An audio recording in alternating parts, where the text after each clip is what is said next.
ఇచ్చిన బిడ్డే దూరమై మోడై మిగిలే ఈ తల్లి పరమేశ.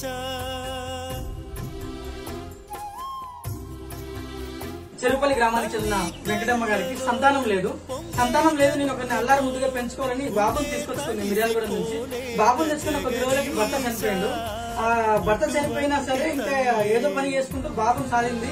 ఇంతలోనే ఒక విషాద వార్త ఏం చేసిందంటే బాబు నడవలేడు, ఎటువంటిగా మాట్లాడలేడు, మానసిక వికలాంగుడు అవుతాడని హాస్పిటల్లో చెప్పారు. కొడుకు ఎందుకమ్మా నీకు నువ్వేం కనలేదు కదా, నీ రక్త మాంసంలో నువ్వు కనలేదు కదా, తీసుకెళ్లి ఎక్కడ రైల్వే స్టేషన్ లో బస్ స్టేషన్ లో పడేసి ఎవరో ఒకరు వచ్చి తీసుకొని పోతారు, నీకు ఇతను బాధ అవుతుందని చెప్పారు.